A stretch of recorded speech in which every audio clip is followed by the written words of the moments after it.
దేవుని పరిశుద్ధమైన నామమున కలుగుగాక. మీరు వచ్చిన ప్రతి ఒక్కరికి మన ప్రభు అయిన యేసుక్రీస్తు ఉన్నతమైన నామములో అందరికీ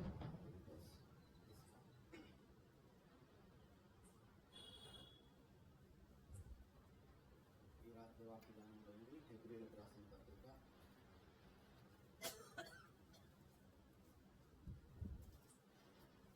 3వ అధ్యాయం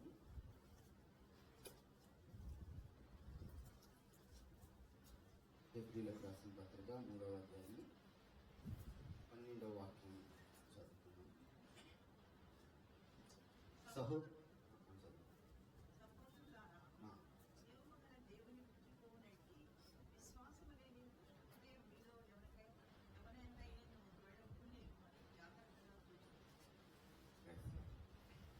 చిన్న ప్రార్థన చేస్తున్నాం. మహాపరిశుద్ధుడా, జీవం కలిగిన తండ్రి, మీ పరిశుద్ధమైన పాలన గడిచిన కాలం అంతా మీరు ఎక్కడి కింద భద్రపరిచారు. ఇప్పటివరకు మమ్మల్ని సజీవులుగా ఉంచారు ప్రభు. ఈ సజీవత్వాన్ని బట్టి ఈ రాత్రి మరొకసారి నేను ధ్యానం చేసుకోవడానికి, నేను జ్ఞాపకం చేసుకోవడానికి నీ కన్నులెదుట నిలిచి నాయన మమ్మల్ని మేము మీకు అప్పగించుకొని ప్రభా, నువ్వు మా కొరకు సిద్ధపరిచిన నీ మహిమరాజ్యాన్ని స్వతంత్రించుకోవడానికి మీరు మాకు ఇచ్చిన సదావకాశం బట్టి నేను స్తుతిస్తున్నాం ప్రభా. ఈ దాసునైనా నన్ను నీ సెలవు చాటును మరుగుపరచుకోండి. రాత్రి ఇక్కడ నా ప్రతి బిడ్డతో మీరు మాట్లాడండి ప్రభా. విశ్వాసం అనేది ఎంత గొప్పదో నాయనా మీరు బయలుపరచండి. విశ్వాసంలో మేము ఎలాగా నీ మహిమరాజ్యాన్ని స్వతంత్రించుకుంటామో మీరు బయలుపరచండి. నీ చిత్తాన్ని బయలుపరచండి. మీ ఆత్మదానం గురించండి. వచ్చిన ప్రతి బిడ్డని దీవించండి, ఆశీర్వదించండి, వదిలేయండి. రావాల్సిన ప్రతి బిడ్డని ఈ సమయానికి ఇంకెవరైనా ఉంటే మీ ఉన్నతమైన కృప ద్వారా తట్టి మీరు నడిపించమని ప్రార్థన చేస్తున్నాను. ఈ బలమైన ఆత్మాభిషేకం అందరికీ దయచేయను. ఉంటున్న ప్రతి బిడ్డకి మీరు బుద్ధిని దయచేయను. గ్రహించే మనసును, వాక్యాన్ని చూడగలిగిన కన్నులను అనుగ్రహించి నీ ఆత్మాభిషేకంతో అందరి కూడా గురించి పరిశుభ్రపరచున్నాను. పునరుద్ధానుడైన యేసుక్రీస్తు యొక్క సర్వశక్తి కలిగిన నామంలో అడిగి వేడుకుంటూ ప్రార్థిస్తున్నాను తండ్రి. ఆమేన్. హెబ్రీలకు రాసిన పత్రిక. హెబ్రీ సంఘానికి పౌలు గారు చెప్తున్నాడు, సహోదరులారా, జీవము కలిగిన దేవుని విడిచిపోయినట్టు విశ్వాసము లేనటువంటి దుష్టపదేవులు మీలో ఎవని ఎందైనా ఒకవేళ ఉండునేమో, ఎవని ఏందైనా ఒకవేళ ఉండునేమో అని మిమ్మల్ని మీరే జాగ్రత్తగా చూసుకోండి. అంటే సంఘము బలమైన సంఘమే, కానీ మనుషులు కూడా బలమైన వాళ్ళే, కానీ ఆత్మీయులు బలంగానే ఉన్నారు. కానీ దినాలు చెడ్డవి కనుక ఆ దినాల్లో ఉన్న పరిస్థితిని బట్టి వీళ్ళు ఎక్కడైనా విశ్వాసం నుండి తప్పిపోతున్నారేమో, విశ్వాసం నుండి తొలగిపోతున్నారేమో. విశ్వాసం లేకపోతే హృదయం అంతా దుష్టత్వంతో నింపబడి ఉంటుంది. కనుక విశ్వాసం లేని దుష్ట హృదయం మీలో ఎవరైనా ఒక్కవేళ ఉంటుందేమో అని జాగ్రత్తగా చూసుకోండి అని గ్రంథకర్త పౌలు గారు చక్కగా సంఘాన్ని చెప్తున్నాడు. ఎందుకు చెప్తున్నాడు అంటే, పాత నిబంధనలో ఉన్న ఇజ్రాయిల్ అందరినీ ఆయన ఒకసారి జ్ఞాపకం చేసుకున్నప్పుడు, ఇజ్రాయిల్ని చూసినప్పుడు ఇజ్రాయిల్లో విశ్వాసం అనేది చాలా అల్పంగా ఉంటుంది. అందుకని కింద అంటాడు, నేడు మీరు ఆయన శబ్దాన్ని విని ఎలా కోపము పుట్టించిన అప్పటి వలె మీ హృదయాల్ని కఠినపరుచుకున్నప్పుడు అని చెప్పిన కనుక పాపం వలన కలిగే భ్రమ చేత మీలో ఎవడను కఠినపరచబడకుండా ఉండినట్లుగా నేడు అనబడే సమయం ఉండగానే ప్రతి దినము ఒకరిని ఒకరు బుద్ధి చెప్పుకోండి. తెలుసా, పాపం వలన కలిగే భ్రమ చేత మీలో ఎవడు కూడా కఠినపరచబడకుండా ఉండినట్లు నేను అని ఈ సమయం ఉండగానే ఒకరికి ఒకరు బుద్ధి చెప్పుకోండి. పాపం వల్ల కలిగే భ్రమ. దేవుడు సృష్టి ఆరంభించిన తర్వాత నోవాహు దినాల్లో మనం చూసినప్పుడు అక్కడ అక్కడున్న ప్రజలందరూ కూడా పాపం వలన కలిగే భ్రమల చేత భయంకరమైనటువంటి దోషబద్ధమైన పరిస్థితుల్లో ఉన్నప్పుడు దేవుడు వారిని చూసినప్పుడు దేవుడు తన హృదయంలో సంతాపపడ్డాడని రాయబడింది. నోవాహును పిలిచి అంటున్నాడు, నోవాహు, ఈ మనుషుని నేను చేసినందుకు వీరి గురించి నేను సంతాపడుతున్నానయ్యా. ఎందుకు ప్రభువా అంటే వీరి ఆలోచనలో పుట్టిన తలంపుల్లో పుట్టిన ఊహ అంతా కూడా కేవలము ఎల్లప్పుడూ చెడ్డగా ఉంది. ఆలోచన, తలంపు, ఊహ అన్ని కూడా కేవలము ఎల్లప్పుడూ కూడా చెడ్డగా ఉంది. కనుక వీరిని నేను చేసినందుకు నేను సంతాపపడుతున్నాను అని చెప్పి నోవాహుతో చెప్పాడు. ఎందుకు అలా దేవుడు సంతాపడ్డాడంటే పాపం వలన కలిగే భ్రమల చేత అక్కడ ఉన్న వాళ్ళందరూ కూడా దేవుని చిత్తాన్ని విడిచిపెట్టి వాళ్ళ సొమ్ము తినాలని చూస్తున్నారు. అందుకే ఇక్కడ అంటున్నాడు, ఇదిగో మీలో కూడా పాపం వల్ల కలిగే భ్రమ చేత ఎవడు కూడా కఠినపరచబడకుండా, హృదయం కఠినపరచబడకుండా ఉన్నట్లుగా నేను అనే ఈ సమయం ఉండగానే ప్రతిదినం ఒకరికొకరు బుద్ధి చెప్పుకోండి. ఎందుకంటే మొదటి నుండి మనకున్న దృఢమైన విశ్వాసము మనం అంతం వరకు కూడా గట్టిగా చేపట్టుకునేలా మనము క్రీస్తుతో పాలివారమై ఉంటాము సంఘాన్ని చెప్తున్నారు. ఈ ఆత్మీయ జీవితంలో మనం అందరం కూడా క్రీస్తుతో పాలివారంగా ఆయన రాజ్యాన్ని స్వతంత్రించుకోవాల్సిన వారు ఉన్నాము. కనుక విశ్వాసం లేకపోతే కనుక ప్రతి ఒక్కరు కూడా పాపం వల్ల కలిగే భ్రమల చేత నశించిపోతారు. కాబట్టి వీళ్ళు ఎవరు ఎందైనా విశ్వాసం లేని దుస్తత్వ హృదయం ఎక్కడైనా ఉందేమో మిమ్మల్ని మీరు పరీక్షించుకోండి అంటూ సంఘాన్ని హెచ్చరిస్తున్నాడు పౌలు. ఇంకేమంటాడు, విని కోపం పుట్టించిన వారు ఎవరు? ఒక క్వశ్చన్. రెండో క్వశ్చన్ వేస్తున్నాడు, ఎవరి మీద 40 ఏళ్ళు దేవుని కోపగించుకున్నాడు? తన విశ్రాంతిలో ప్రవేశించరు అని ఎవరిని గురించి ప్రమాణం చేశాడు దేవుడు అని 3 క్వశ్చన్లు ఈ సంఘానికి వేస్తున్నాడు. అదేవిధంగా ఇప్పుడు మనకు కూడా తెలియపరుస్తున్నాడు. ఒకటి ఏమన్నాడు, ఎవరిని విని కోపం పుట్టించిన వారు ఎవరో అంటే మోషే చేత నడిపించబడి ఐగుప్తులో నుండి బయలుదేరి వచ్చినారే కదా. ఎవరి మీద 45 సంవత్సరాలు దేవుడు కోపగించుకున్నాడు? పాపం చేసిన వారి మీదే కదా. వారి శవములు అరణ్యాల్లో రాలిపోయినాయి. తన విశ్రాంతిలో ప్రవేశించరని దేవుడు ఎవరిని గురించి ప్రమాణం చేశాడు? అవిధేయులైన వారిని గురించే కదా. కాబట్టి అవిశ్వాసము చేతనే వారు ప్రవేశించలేకపోయి అని మనమందరం గ్రహిద్దాము.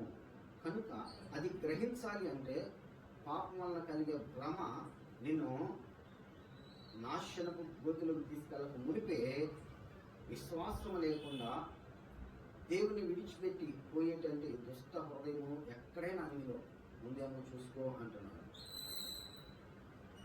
ఇదే విధానంలో ఇదే పౌలు గారు కొరింథీ సంఘాన్ని చెప్తా ఉంటాడు. మొదటి కొరింథీయులకు రాసిన పత్రిక 10వ అధ్యాయము మనం మొట్టమొదటి నుంచి చదివినప్పుడు కూడా అక్కడ కూడా ఇదే విధానంలో చెప్తా ఉంటాడు. సహోదరులారా, ఈ సంగతి మీకు తెలియకుండా నాకు ఇష్టం లేదు.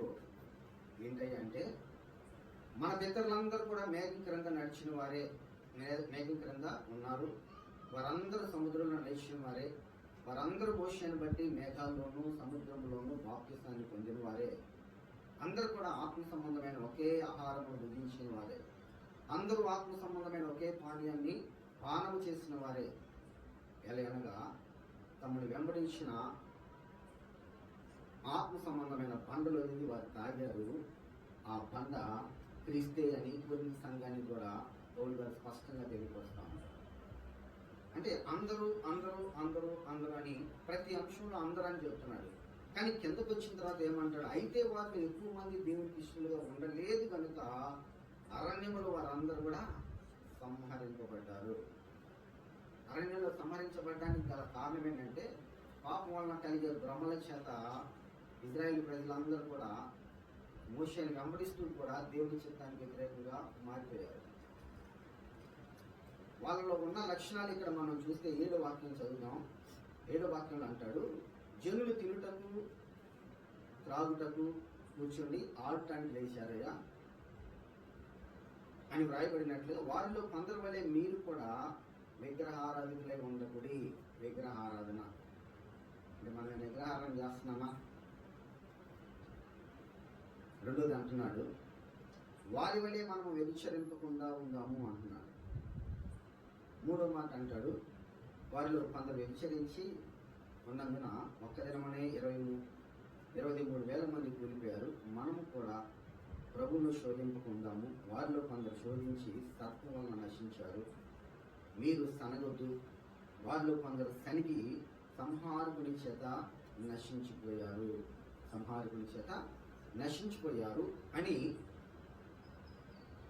ఆ పాత నిబంధనలో ఇజ్రాయెల్ని గురించిన విషయాలన్నీ బయటకు వస్తూ ఇక్కడ చివరిగా 11వ వాక్యంలో అంటాడు, ఈ సంగతులన్నీ దృష్టాంతములుగా వారికి సంభవించిన తర్వాత యుగాంతమందు ఉన్న మనకి బుద్ధి కలుగుటకు రాయబడెను.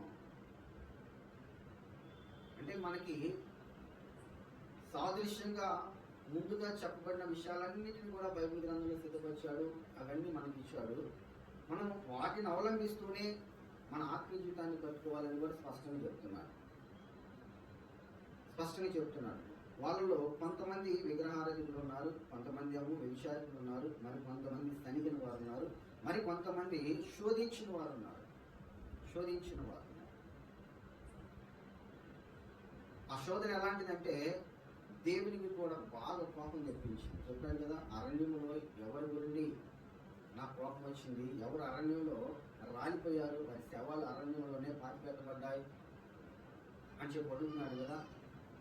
ఆ పాతిపెట్టబడిన వారు ఎవరయ్యా అంటే శోధించిన వారు, దేవుణ్ణి శోధించిన వారు, దేవుని మీద సనిగిన వారు. మనం చూస్తే దాన్ని కూడా సంఖ్యాకాండము 21వ అధ్యాయంలో స్పష్టంగా మనకి ఆ లేఖనాన్ని మనం చూడవచ్చు.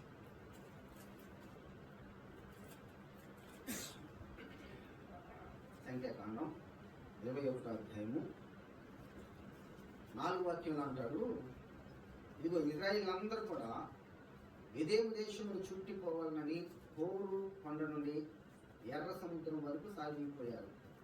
అప్పుడు మార్గము యొక్క ఆయాసము చేత జనులు ప్రాణము సమస్యలు కాబట్టి ప్రజలు దేవునికిని మోషేకుని విరోధంగా మాట్లాడి, ఈ అరణ్యంలో చచ్చుటకు ఐగుప్తు నుండి మీరు మమ్మల్ని ఎందుకు తెచ్చి రప్పించిరి? ఇక్కడ ఆహారం లేదు, నీళ్లు లేవు, చలి సారం లేని ఈ అన్నము మాకు అసహ్యమైనదిగా అంటూ దేవుడి మీదను మోషే మీద సనుగుతున్నారు. ఈ సనుగుడును చూసిన దేవుడికి బాగా కోపం వచ్చింది. వచ్చినప్పుడు దేవుడు అంటాడు, ఇదిగో తాపకరమైన సర్పాన్ని నేను పంపిస్తున్నాను, ఈ తాపకరమైన సర్పాలు వీళ్ళు వచ్చి కాటేస్తాయి, ఆ పాము కాటినప్పుడు వీళ్ళందరూ చచ్చిపోతారు అని చెప్పి తాపకరమైన సర్పాలను తెచ్చినప్పుడు ఆ సర్పం వచ్చి అందరినీ కరిచినప్పుడు ఆ కరిచిన పాము యొక్క విషయాన్ని బట్టి అందరూ కూడా సమస్యలు పడిపోయి ప్రార్థన చేస్తున్నారు. ప్రభువా, మోషే మా గురించి ప్రార్థన చేయాలా, మా గురించి ప్రార్థన చేయాలి. దేవుని ఎడల విశ్వాసం లేని దుష్టత్వ హృదయాలతో దేవుని చిత్తాన్ని గ్రహించలేక, దేవుని యొక్క ప్రేమను గుర్తించలేక, దేవుడు ఎంతమంది చేసిన మేళ్ళని మేము కృతజ్ఞత పూర్వకంగా దేవుడికి విధేయులై ఉండలేక మేమందరం కూడా పాపం చేశాము, మేము క్షమించు, దేవుడిని ప్రార్థన చేయాలి. మోషే దగ్గర అంగలాడుతున్నాడు. అప్పుడు మోషే కూడా వెళ్ళిపోయి దేవుని దగ్గర బలంగా ప్రార్థన చేసినప్పుడు దేవుడు ఒక సలహా ఇస్తున్నాడు. ఇతర సర్పాన్ని వాళ్ళు చేసి అక్కడ పెట్టు, దానిని చూసిన వారందరూ కూడా స్వస్థత పొందుతారండి. వెంటనే ఇతర సర్పాన్ని చేసినప్పుడు అక్కడ ఉన్న వాళ్ళందరూ కూడా దాన్ని చూసి స్వస్థత పొందుతారు. ఇది మొత్తం స్టోరీ. అయితే ఇక్కడ ఏమిందంటే వీళ్ళలో ఏమి లేదంటే జీవమగలిగిన దేవుణ్ణి సంపూర్ణ విశ్వాసంతో అంగీకరించే స్థితి లేదు. ఎందుకంటే ఇందాక చెప్పాను, దినాలు చెడ్డగా ఉన్నాయి కనుక మనం ఎంత విశ్వాసమై ఉండొచ్చు, లేకపోతే ఎలాంటి వారమైన మనం ఉండొచ్చు, కానీ దినాన్ని బట్టి మనం ఒక్కొక్కసారి మనము కొన్ని పరిస్థితుల్లో పడిపోయే పరిస్థితులు వస్తూ ఉంటాయి.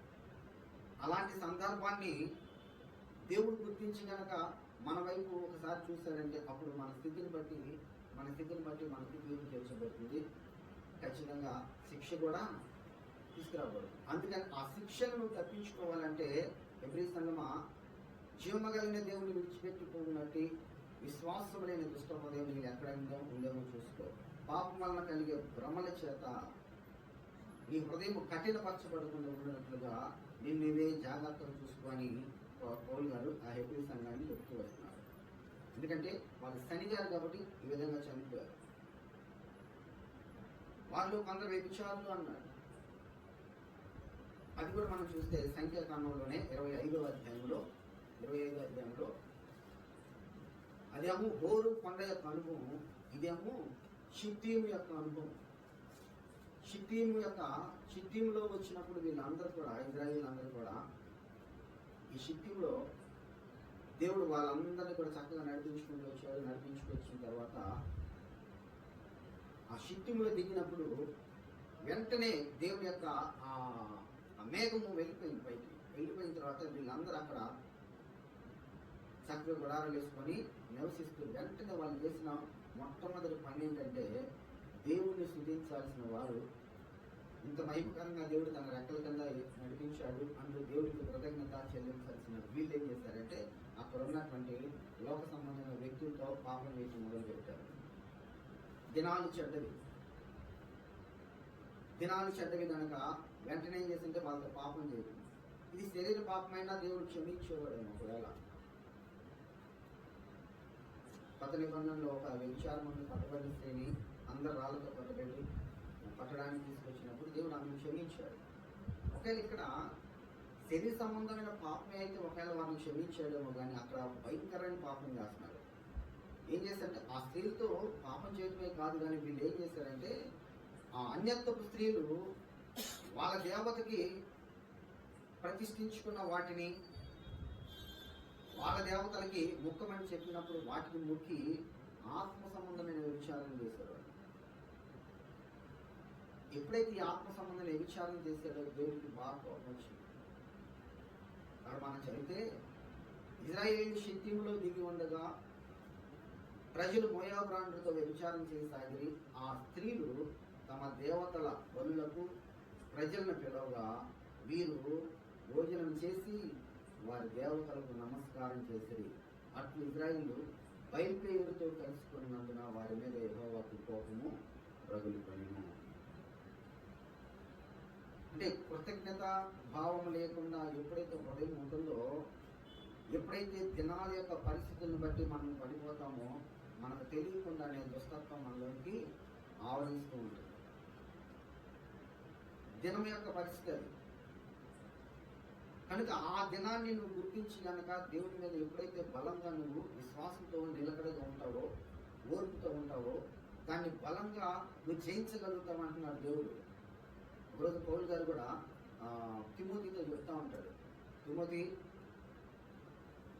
సంతుష్టి సహితమైన దైవభక్తి గొప్ప లాభసాధకంగా ఉంది. మనం ఈ భూమి మీదకి వచ్చినప్పుడు ఏం తీసుకురాలేదు, వెళ్ళేటప్పుడు కూడా ఏం తీసుకెళ్ళలేము. కాబట్టి ధనవంతులకు అనేక మంది ఇష్టపడి ఊరిలోనూ దుస్తత్వాలను పడిపోయి నశించిపోతున్నారు. వాటి వలన భయంకరమైన శోధన వాళ్ళ జీవితాల్లోకి వస్తుంది. ఆ శోధన ఏం చేస్తుందంటే విశ్వాసము నుండి వాళ్ళు తొలగిపోయినట్లుగా చేసి వాళ్ళకు వాళ్ళే తమను తాము పొడుచుకొని చచ్చేలాగా చేస్తుంది. అయితే నువ్వు అలా ఉండదు తిమ్మతి. నువ్వు ఎలా ఉండాలంటే నీతితోనూ, భక్తితోనూ, విశ్వాసంతోనూ, ప్రేమతోనూ, ఓర్పుతోనూ, సాత్వికంతోనూ నువ్వు నిలిచి ఉండాలి అని చెప్పి తిమోతికి పౌలు గారు చక్కని బోధ చేస్తారు. ఒకసారి చూడమని మొదటి తిమోతికి రాసిన పత్రిక 6వ అధ్యాయము 11వ వాక్యం చదవండి. మొదటి తిమోతికి రాసిన పత్రిక 6వ అధ్యాయము 11వ వాక్యం. నీవైతే వీటిని విసర్జించి నీతిని, భక్తిని, విశ్వాసమును, ప్రేమను, ఓర్పును, సాత్వికమును సంపాదించుటకు ప్రయాసపడు. విశ్వాస సంబంధమైన మంచి పోరాటం నిత్య జీవమును చేపట్టు. దాని పొందుటకు నీకు పిలువబడి అనేక సాక్షుల ఎదుట మంచి ఒప్పుకోలు.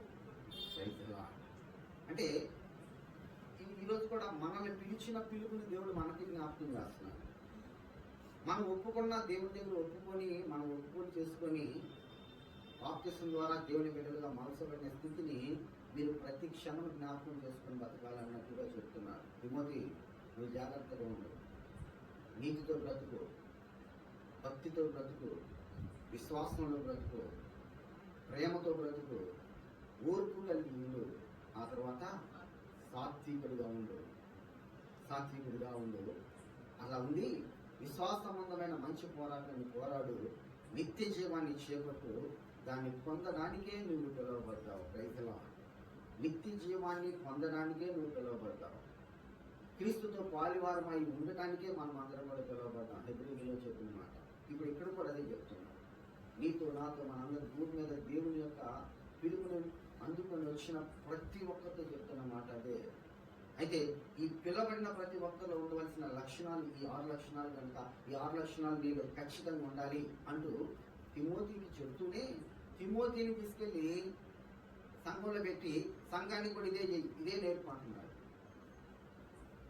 నా కుమారుడైన తిమోతి, క్రీస్తు యేసునందున్న ప్రభు చేత నీవు బలవంతుడు కమ్ము, నా యొద్ద నువ్వు నేర్చుకున్నటువంటి విషయాలన్నిటిలో మంచి సామర్థ్యం కలిగిన వారికి, నమ్మకమైన వారికి బోధించుటకు వారిని కూడా సిద్ధపరచు అంటున్నారు. అంటే ఈ ఆత్మ సంబంధమైన విధానము అంచెలంచెలుగా ఒకరిని మండించుకుంటూ మహిమరాజ్యాన్ని స్వప్నించుకునే వారి కూడా ఈ మంట రగిలించుకుంటూ ఆత్మలో ముందుకు నడిపించబడాలని. అలా నడిపించబడాలంటే మనలో బలమైన విశ్వాసం ఉండాలి. విశ్వాసం లేకుండా మనం దేవునికి ఏమాత్రం కూడా ఇష్టంగా ఉండడానికి కుదరదు.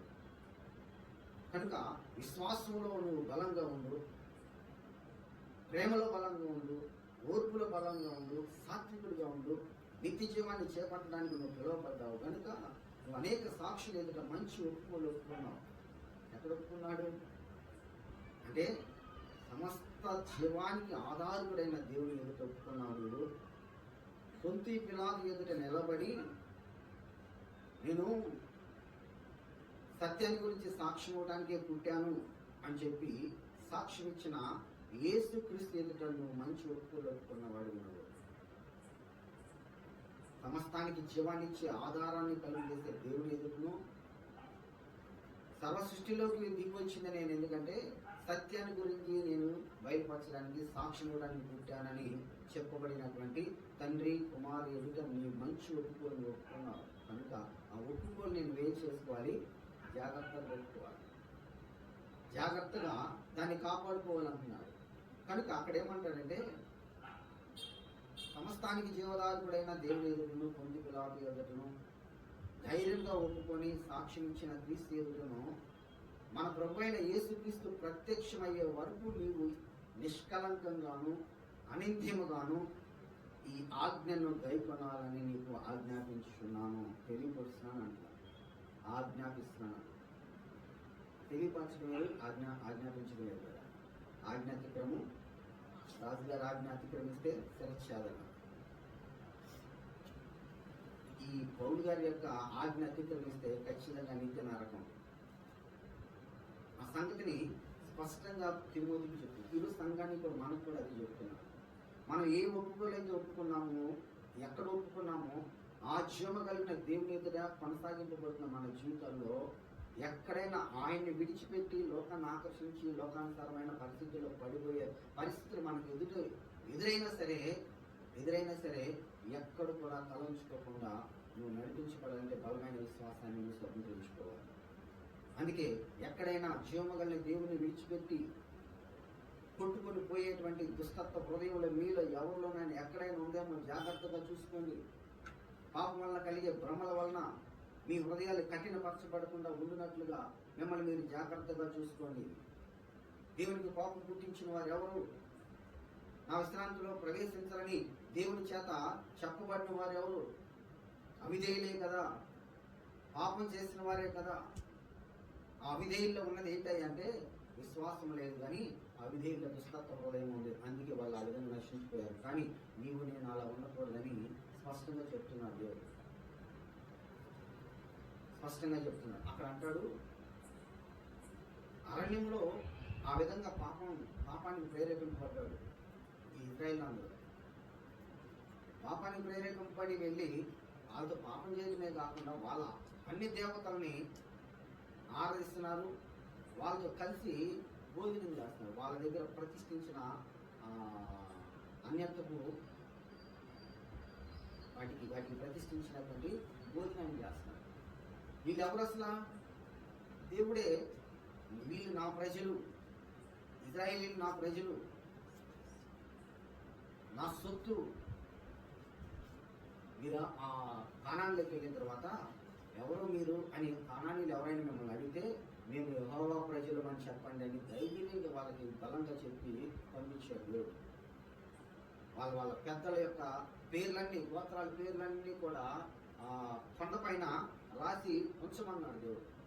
అంత గొప్పగా దేవుని చేత ముద్రించబడిన ఈ ప్రజలు, ముద్రించడానికి దేవుని చేత దేవుని ఉద్దేశంలో నిర్మాణం చేయబడిన ఈ వ్యక్తులు దేవుని యొక్క చిత్తాన్ని విడిచిపెట్టి పాపానికి ప్రేరేపించబడి అన్యత్వానికి లోబడిపోయి పాపం చేస్తారు. అప్పుడు దేవునికి కోపం వచ్చింది. ఎప్పుడైతే దేవునికి కోపం వచ్చిందో వెంటనే అక్కడున్న ప్రజలందరినీ చూసి మోషన్ పిలిచి అంటాడు, ఎమర్జెన్సీగా ఇక్కడున్న ఈ పెద్దల్లో ఉన్న వాళ్ళందరినీ, ఈ ప్రజలకి పెద్దలుగా ఎవరున్నారో, ఏ గోత్రానికి ఏ కుటుంబానికి ఎవడైతే పెద్దగా ఉన్నాడో ఆ పెద్దలందరినీ పిలుచుకొచ్చి సూర్యునికి ఎదురుగా నిలబెట్టి అందరినీ కూడా ఉరిదీసేయని చెప్పాడు.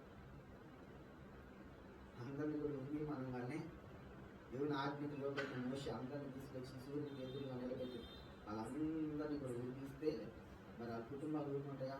కన్నీళ్ళు పెట్టి రోదన చేస్తున్నాయి, అయ్యో మేము పాపం చేస్తాం అయ్యా, మీ అందరి విశ్వాసం యొక్క దుష్టత్వ హృదయాలతో లోకాన్ని చూసి ఆకర్షింపబడి భ్రష్టులు అయిపోయాం ఆయన కన్నీళ్ళు పెట్టుకొని గుండెలు పెట్టుకుని రోదన చేస్తుంటే వాళ్ళ మధ్యలో నుండి ఒకడు వస్తున్నాడు. వాళ్ళ మధ్యలో ఒకడొచ్చి ఇంకొక స్త్రీని తీసుకొని వచ్చి ఇంకొక విధంగా వెళ్ళిపోయి పాపం చేయడానికి గదిలో తీసుకెళ్ళినప్పుడు అక్కడ అహరోను కుమారుడైనటువంటి మనవడు, అహరోనుకి మనవడు ఎలియాజరు కుమారుడు ఈ ఫినహాస్ చూసి వెళ్ళిపోయి కత్తి తీసుకొని ఈటు తీసుకొని చంపేస్తాడు. ఎప్పుడైతే అక్కడ ఆ పాపానికి ఎప్పుడైతే ప్రక్షాళన జరిగించాడో ఈ యొక్క ఫినహాసు, వెంటనే అక్కడ అన్న తెగులు మొత్తం ఆగిపోయి ఆ రోజున మొత్తం 23,000 మంది ఆ సమయంలో చచ్చిపోతే ఫినహాసును చూసిన దేవుడు ఎంతో సంతోషిస్తాడు.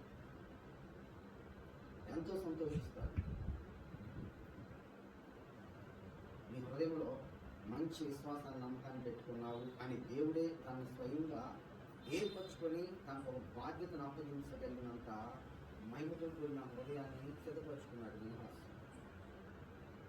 ఎందుకంటే ఎప్పుడైతే మనము ఆత్మీయతలో బాగానే ఉంటాం సంగమా, మనమందరం కూడా ప్రతిదినం పొద్దున్న ప్రార్థన చేస్తాం, ప్రార్థన చేయకుండా ఎవరందరూ అందుకు దేవుని భయం కలిగిన ప్రతి ఒక్కరు ప్రార్థన చేస్తాం. కానీ పరిస్థితులు సంభవిస్తున్నాయే, ఆ పరిస్థితులను బట్టి ఖచ్చితంగా పడిపోతూ ఉంటాం. ఆ పరిస్థితులను బట్టి కొన్ని సందర్భాల్లో దేవుని చిత్తానికి దూరం అవుతాం. అలా దూరం కావడానికి కారణం ఏంటంటే హృదయంలో దుష్టత్వం రేపడుతుంది. మనకు తెలియకుండానే అవ్వకు తెలియకుండానే ఆ సర్పం ఏం చేసింది? మరణాన్ని తీసుకెళ్ళింది. ఆమెకి తెలియకుండానే మరణ పంచులో తీసుకెళ్ళగానే దేవుడు వచ్చి అడుగుతున్నాడు, ఏంటి ఎక్కడున్నారు మీరంటే, అది చెట్టు కింద ఉన్నామయ్యా. ఎందుకున్నారంటే ఆ పండుగ అంటే తెలియజేసిందా? ఒక పక్క దేవుని ఆజ్ఞానికి తెలుసు, కానీ అక్కడున్న సహవాస ధర్మం ఏం చేసిందంటే ఆ సహవాసం భ్రష్టత్వాన్ని, మరణాన్ని తీసుకెళ్ళిపోయింది. అవును, ఇక్కడున్న వీళ్ళు కూడా ఆ షిట్టింగ్లో దగ్గరనే సహవాసం ఏర్పడింది. ఈ సహవాసం ఏం చేసిందంటే వాళ్ళని మరణానికి తీసుకెళ్ళిపోయింది. ఆ మరణం పొందిన వాళ్ళు ఆ విధంగా ఏడుస్తుంటే వాళ్ళ కుటుంబీకులు ఇంకొకడు అసలు ఎవరితో నాకు సంబంధం లేదు, నాది నాకే, నేనే అన్నట్టుగా దేనికి కూడా కనీసం చెప్తున్నారు కదా తిమోతితో పౌలు గారు, నీతిని, భక్తిని, ప్రేమను, విశ్వాసాన్ని, ఓర్పుని, సాత్వికను కలిగి బతుకయ్యా అని. అలాంటి స్థితి లేని ఆ వ్యక్తి ఆయన కూడా పాపం చేస్తుంటే ఆయనకు కూడా మరణ శిక్ష వచ్చేసింది. అంటే మనం అనుకుంటాం శరీర సంబంధాల పాపం మనం చేయట్లేదు కదా అనుకుంటాం. దేవుడు అంటున్నాడు ఆజ్ఞాతిక్రమమే పాపం, వాక్యానికి వ్యతిరేకంగా ప్రవర్తించడమే పాపం. నీతి లేకపోతే పాపమే, భక్తి లేకపోతే పాపమే, విశ్వాసం లేకపోతే పాపమే, ప్రేమ లేకపోతే పాపమే, ఓర్పు లేకపోతే పాపమే, సాత్వికుడిగా ఉండకపోయినా పాపమే. ఓర్పు లేదంటే మన వెంటనే ఏమొస్తుంది, ఒక తెలియని భయంకరమైనటువంటి దుష్టత్వం మనలోనే మొదలైంది. ఈ మొదలైన దాన్ని బట్టి మనం ఖచ్చితంగా పాపం పడుతుంది. కనుక దేవుడు స్పష్టంగా చెప్తున్నాడు, అలాంటి స్థితి మీలో ఎవరిలో కూడా ఉండకూడదయా. నేను ఎందుకు మిమ్మల్ని ఏర్పరచుకున్నాను? క్రీస్తుతో కూడా పాలువారకున్నట్లుగా మనమందరం కూడా దేవుని రాజ్యం స్వతంత్రించుకోవడానికి దేవుడు మనం ఏర్పరచుకున్నాడు. కాబట్టి మీరు ఈ స్థితిలో ఉండండి, ప్రతి దినము మిమ్మల్ని మీరు పరీక్షించుకోండి అంటూ పౌలు గారు ఎబ్రీ సంఘాన్ని హెచ్చరించారు. ఈరోజు మనతో కూడా అదే వాక్యాన్ని మనం కూడా బయలుపరుస్తున్నారు. తీతుతో కూడా మాట చెప్తాడు. పక్కనే తిమోతి పక్కనే ఉంటుంది. తీతు రాసిన పత్రిక 2వ అధ్యాయంలో మనం ఒక మాట చూస్తాం. 2వ అధ్యాయం 11వ వాక్యం. తీతు రాసిన పత్రిక 2వ అధ్యాయం 11వ వాక్యం. ఏలయనగా సమస్తమైన మనుషులకు రక్షణకరమైన దేవుని కృప ప్రత్యక్షమై మనం భక్తిహీనతను, ఇహలోక సంబంధమైన దురాశలను విసర్జించి శుభప్రదమైన నిరీక్షణ నిమిత్తము అనగా మహాదేవుడును మనకు రక్షకుడైన యేసుక్రీస్తు మహిమ యొక్క ప్రత్యక్షత కొరకు ఎదురు చూచు ఈ లోకంలో స్వస్థ బుద్ధితోనూ, నీతితోనూ, భక్తితోనూ బ్రతుకుచూ ఉండవలనని మనకు బోధిస్తుంది. ఇప్పుడు మనం చెప్పిన వాక్యం కూడా ఇశ్రాయేలీలు ఆ విధంగా ఐగుప్తులను బయలుదేరి వస్తూనే దేవుని చిత్తానికి వ్యతిరేకంగా మారిపోయి అనేక మందిని నేను అందరినీ కూడా నా రాజ్యం కొరకు కానాన్లోకి తీసుకెళ్ళడానికి సిద్ధపరిస్తే వాళ్ళు చాలా మంది నాకు ఇష్టలుగా కాక అనేక మంది నశించిపోయారు అని చెప్పింది. ఇప్పుడు ఇక్కడ కూడా అదే మాట చెప్తున్నాడు. సమస్తమైన మనుషులకు, ఆ సమస్తమైన మనుషులు ఇప్పుడు మనం కూడా ఉన్నాం. సమస్తమైన మనుషులకి రక్షణకరమైన దేవుని కృప ప్రత్యక్షమైంది. ఈ రోజున ఆయన కృప నీకు, నాకు, మనకి, మన పిల్ల తరానికి కూడా ప్రత్యక్షమైంది. మన పిల్ల తరానికి కూడా ఆ కృప ప్రత్యక్షమైంది. ఎందుకంటే మనం దేవుల్లో ఉన్నాం కాబట్టి మన నెక్స్ట్ తరం కూడా మెల్లిగా దేవుని బిడ్డలుగా వాళ్ళని సిద్ధపరుచుకుంటాం కదా. కానీ మనం ఎంతవరకు సిద్ధపరుస్తాం? వాళ్ళని ఎంతవరకు సిద్ధపరుస్తాం? అంతవరకే సిద్ధపరుస్తాం. కానీ ఆ కృపని వ్యక్తిగతంగా ఎవరైతే అనుభవిస్తారో అందులో ఉన్న మహిమని, ఆ జీవాన్ని వాళ్ళు ఖచ్చితంగా పొందుకుంటారు. అందుకని ఇక్కడ అంటున్నాడు, దేవుని కృప మనందరికీ కూడా ప్రత్యక్షమై మనము భక్తిహీనతను విడిచిపెట్టాలి, ఇహలోక సంబంధమైన దురాశను విడిచిపెట్టాలని శుభప్రదమైన నిరీక్షణ నిమిత్తము, ఆ నిరీక్షణ ఎవరిని బట్టి మనకు కలుగుతుందంటే మహాదేవుడు మనకు రక్షకుడైన యేసుక్రీస్తు యొక్క మహిమ యొక్క ప్రత్యక్షత కొరకు ఎదురు చూచు ఈ లోకంలో స్వస్థతతో, నీతితో, భక్తితో బ్రతుకుచూ ఉండాలని మనకి బోధించున్నది.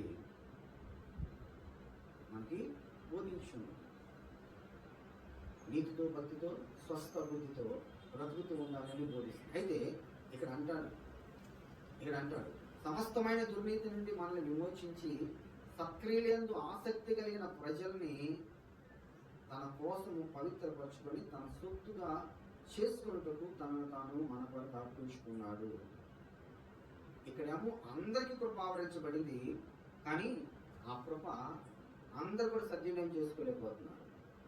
సక్రియలందు ఆసక్తి కలిగి ఉన్న తన ప్రజల కోసమే దేవుడు తనను తాను అప్పగించుకున్నాను అంటున్నాడు. అంటే అప్పుడు మనం లేవు, ఇప్పుడున్నాం. ఇప్పుడు నా కొరకే నా దేవుడు, నా రక్షణ కొరకే నా దేవుడు నన్ను విమోచించడానికి నన్ను సిద్ధపరుస్తున్నాడని మనల్ని మనం మంచిగా సక్రియలతో దేవుడిని కనుక మహిమపరచగలిగిన దినాన ఆ కృప మన మీద కూడా సంపూర్ణంగా అనుగ్రహించబడుతుంది. కాబట్టి ఇక్కడ అంటున్నాడు, ఆయన సమస్తమైన దుర్నీతి నుండి మనల్ని విమోచించాడు, సత్క్రియలు యందు ఎవరైతే ఆసక్తి కలిగిన ప్రజలు ఉంటారో వారి కోసమే వారిని తన కోసం పవిత్రపరచుకోవడానికి తన తన సొత్తుగా చేసుకున్నటకు తనను తానే మన కొరకు అర్పణగా అర్పించుకున్నాడు. ఈరోజు మన కొరకు అర్పించుకున్నాడు అంటే మనతో చెప్తున్నాడు. ఈ రోజున ఇదే స్థితి చాలా మందికి లేదండి. మన కుటుంబాల్లోనే లేదు, చాలా మంది చుట్టాల్లో, బంధువుల్లో, స్నేహితుల్లో, రక్త సంబంధికుల్లో, ఆఖరికి పుట్టిన బిడ్డల్లో కూడా కొందరికి ఈ కృప ఇంకా ఇంకా రాలా. కానీ మనకు వచ్చిందంటే ఖచ్చితంగా మనం ధన్యులం. అయితే ఎలా ఈ ధన్యతని ఎలా మలుచుకోవాలి? పౌలు అంటున్నాడు, ఓ తిమోతి, పూర్వం హింసుకుని దోషుకుని హానికరుడునైనా నేను నా క్షేమ గల దేవుని కృప చేత నేను కనికరించబడ్డాను. ఎందుకు కనికరించబడ్డాను అనుకుంటున్నావు? ఎందుకు కనికరించబడ్డాను? నేను కనికరించబడ్డానికి రీజన్ ఉంది. ఏంటంటే నిత్య జీవం కొరకు ఎవరైతే ఆసక్తితో విశ్వాసాన్ని కొనసాగించబోతున్నారో వాళ్ళందరికీ నేను మాదిరిగా ఉండాలని నేను కనికరించబడ్డాను.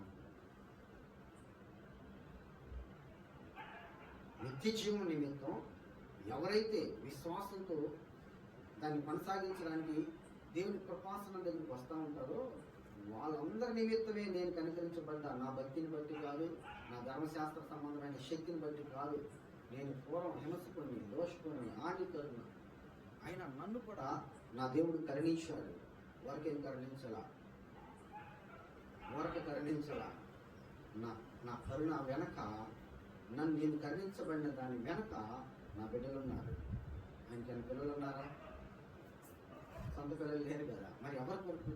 దేవుని చిత్తం చేయడానికి ఆయన ఎన్నుకున్నాడు కాబట్టి ప్రతి ఒక్కరిని. అందుకే తిమోతిని ఏమంటున్నాడు? నా కుమారుడా అంటున్నాడు. సంఘాలను ఏమంటున్నాడు? సహోదరులారా అంటున్నాడు. తీతుని నా కుమారుడా అంటున్నాడు. అంటే క్రీస్తు ఏదైతే నెరవేర్చాడో ఆయన అడుగుజాల్లో నడుస్తున్న పౌలు గారు కూడా యాస్టిగా అదే విధానంలో కొనసాగిస్తున్నాడు తన జీవితాన్ని, గ్రహిస్తున్నాడు. మనం కూడా అలాంటి స్థితిలో ఎప్పుడైతే ఉండగలుగుతామో ఖచ్చితంగా మనం మహిమపరచబడతాం. లేదంటే సంగమా చివరిగా మనం ఒక మాట చదువుకున్నాం. 2వ తెస్సలోనికీయులకు రాసిన పత్రిక, తెస్సలోనికీయులకు రాసిన 2వ పత్రిక 2వ అధ్యాయము 9వ వాక్యం చెప్తుంది,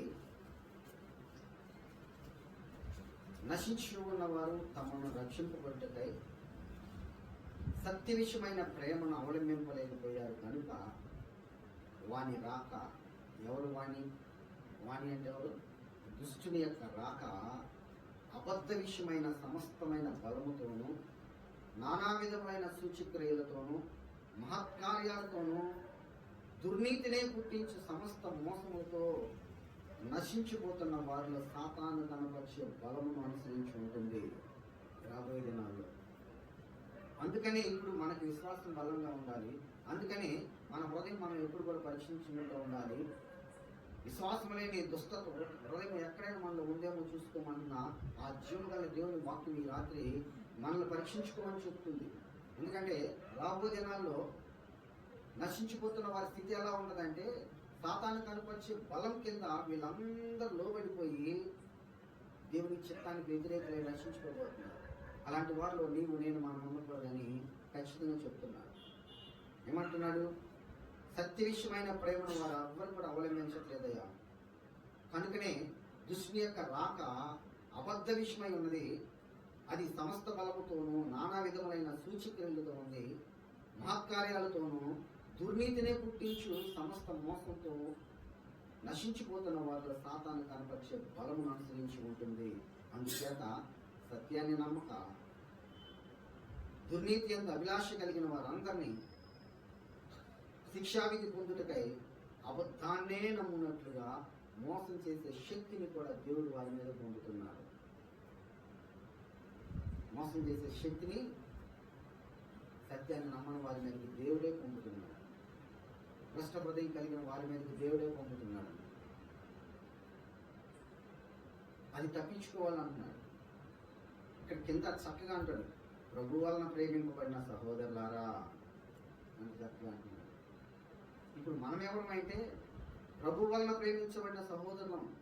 ఆయన ప్రేమ మనకేమిస్తుందంటే ప్రభు అయిన యేసుక్రీస్తు యొక్క ఆత్మ మనల్ని పరిశుద్ధపరచడం వలనను, మనము సత్యాన్ని నమ్ముట వలనను రక్షణ పొందడానికి దేవుడు మనల్ని నియమించుకున్నాడు.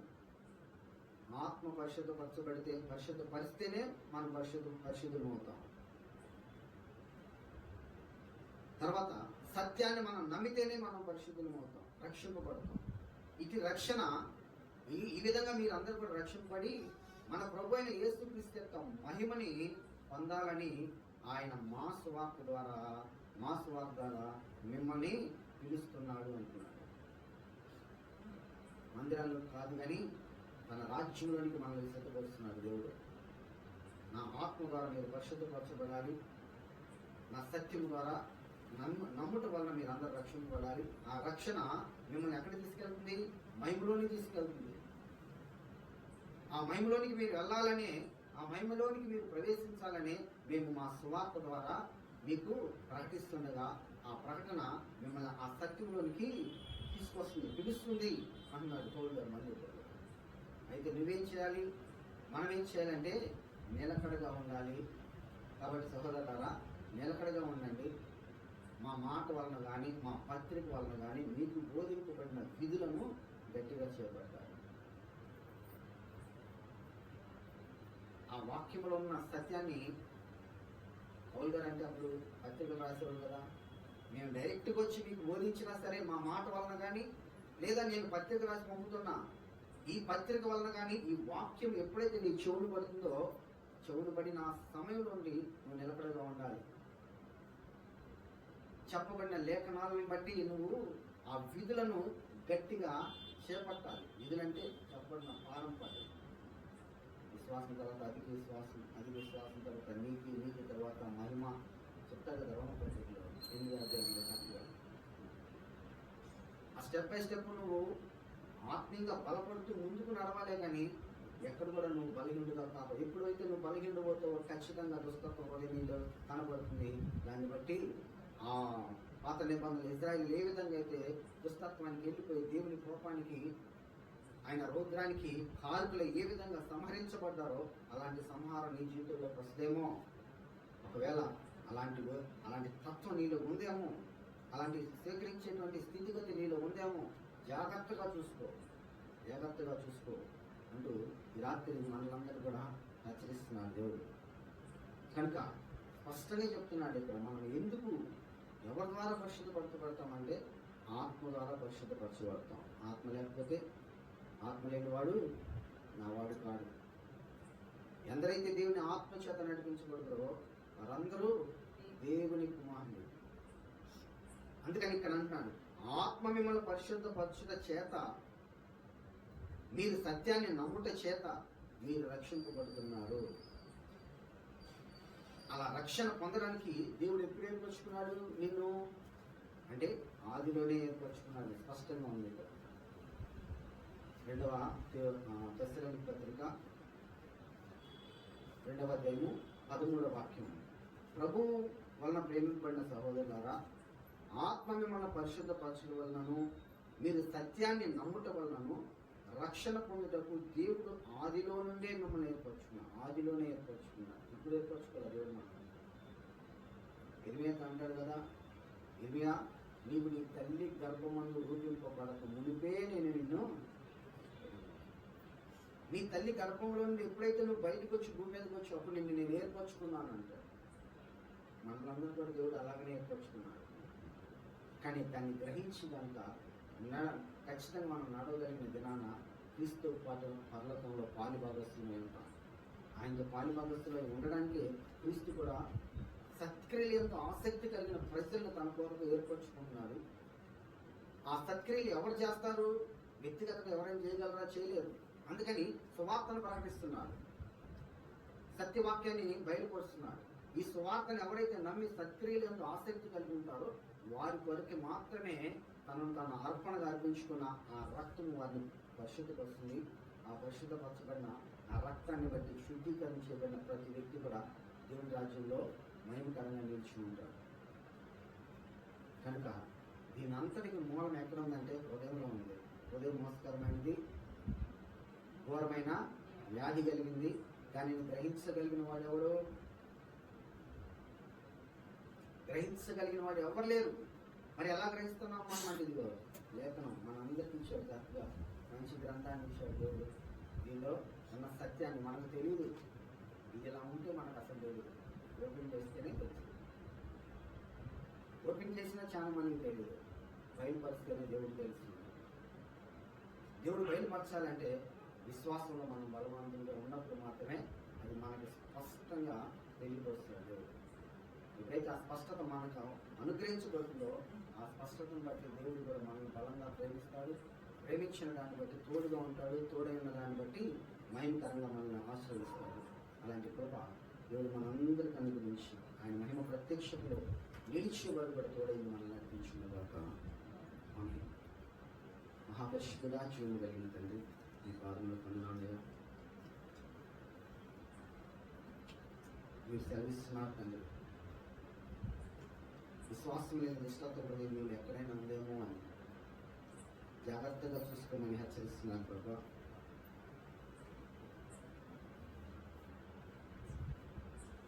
సొలొమోను కూడా నా తండ్రి, నా కుమారుడా, నా ఆజ్ఞల్ని ఆలకించు, నా మాటలకు చెవియకు, నీ కళ్ళు ఎదుటి నుండి వాటిని తొలగిపోనియద్దు. దొరికిన వారికి అవి జీవాన్ని ఇస్తాయి, వారి సర్వ శరీరానికి ఆరోగ్యాన్ని ఇస్తాయని అయ్యా సెలవిస్తున్నాడు. అలాగనే ప్రభా ఈ రాత్రి మాకు దొరికిన ఈ వాక్యాన్ని బట్టి ప్రభా నేను స్తుతిస్తున్నాం, ఘనపరుస్తున్నాం, మహిమపరుస్తున్నాం. ఈ లేఖనము దృష్టాంతములుగా నా తల్లి సంభవించిన విషయాలన్నీ కూడా యుగాంతంలో మాకు బుద్ధిని కలిగించేట్టుగా రాయించి ఇచ్చి మా చేతికి ఇచ్చారు ప్రభా. మా చేతికి ఇవ్వటమే కాదు, ఆత్మధార మేము పరిశుద్ధపరచబడడానికి, నమ్ముట వలన రక్షింపబడడానికి అనాది కాలంలో మమ్మల్ని ఏర్పరచుకున్నారు. కాబట్టి స్పష్టంగా మీరు తెలియపరుస్తున్నారు, మా లోపాలను ఎత్తిపట్టి చూపిస్తున్నారు. ఇందులో ఎక్కడైతే మేము ఎవరమైతే బలహీనలున్నామో ఆ బలహీనత నుండి రాత్రి విడుదల పొందినట్లుగా మీ కృపా సహాయాన్ని మాకు దయచేయండి. ఆత్మ ద్వారా మమ్మల్ని బలపరచండి ప్రభా. ఈ పరిశుద్ధ ఆత్మశక్తితో నింపండి. మీ బలమైన అభిషేకాన్ని ఎక్కడున్న ప్రతి బిడ్డ మీద కుమరించండి. పిల్ల తరానికి నా తండ్రి మీ కృప అనుగ్రహించానని సెలవిస్తున్నారు తండ్రి. మీ మహిమాభిషేకంతో ప్రతి బిడ్డ ఆశీర్వాదకరంగా మలచబడాలి. యెహోవా భయభక్తులు కలిగిన వారికి నీతి సూర్యుడు ఉదయిస్తాడు. వారి రెక్కలకి ఆయన రెక్కల కింద వారికి స్వస్థత అనుగ్రహించబడుతుందని సెలవిచ్చారు ప్రభా. మేము శరీర స్వస్థత కాదు ప్రభా, కేవలం శరీర స్వస్థతల వరకు కాదు నాయన, మేము కలిగి ఉన్న హృదయం అంతా ఘోరమైన వ్యాధితో ఉంది. అది ముందు స్వస్థత పొందాలి ప్రభా. అలాంటి కృప మాకు దయచేయండి. దాన్ని గ్రహించలేని వారు అనేక మంది ఉన్నారు, గ్రహించి కూడా దాన్ని అనుకరించలేని వారు అనేక మంది ఉన్నారు. ఈ రాత్రి మాతో చెప్తున్నాం, దాన్ని గ్రహించగలిగిన వారు ఎవరని ఎవరు లేవు కనుకనే మాకు తెలియపరుస్తున్నావు తండ్రి. దాన్ని గ్రహించుకుని ఎలా ముందుకు కొనసాగించబడాలి, క్రీస్తుతో పాలి భాగస్తులంగా ఎలా మేము నీ రాజ్యంలో మేము ప్రవేశించి నీ మహిమను సంతరించుకోవాలని మీరు బయలుపరుస్తున్నారు. దాని నిమిత్తం ఆయన నీతితో, భక్తితో, విశ్వాసంతో, ప్రేమతో, ఓర్పుతో, సాత్వికంతో బ్రతుకుతున్న ఆత్మాభిషేకాన్ని మాకు దయచేసి నీ కృపలో వదిలేసేయండి. సంఘాన్ని ఇంకా దీవించండి, ఆశీర్వదించండి. నీ మహిమకరమైన ఆత్మతో ఈ సంఘాన్ని ముద్రించండి ప్రభు. ఇంకా నశించిపోతున్న ఆత్మలు అనేక మంది ఉన్నారు ప్రభు. వాళ్ళ సాతాన్ని కనపరిచే బలము కనపడుతుంది నాయన. ఆ బలము కింద అనేక మంది నశించిపోతున్నారు. అలాంటి వారందరికీ నజరేడిన యేసుక్రీస్తు నామములో విడుదల కలుగునుగా అని ప్రార్థన చేస్తున్నాం. ఈ కార్యములన్నీ నీ మహిమార్థంగా జరిగించి నీ కృపలో గద్దెలెచ్చుకున్నాం. సమస్తమైన జ్ఞానములకు మించిన నీ సమాధాన ఆత్మను మా పైన కుమరింపున్నాను. పునరుద్ధానుడైన యేసుక్రీస్తు యొక్క సర్వశక్తి కలిగిన నామంలో మిక్కిలి వినయముతో అడిగి వేడుకుంటూ ప్రార్థన చేస్తున్నాను తండ్రి. ఆమేన్.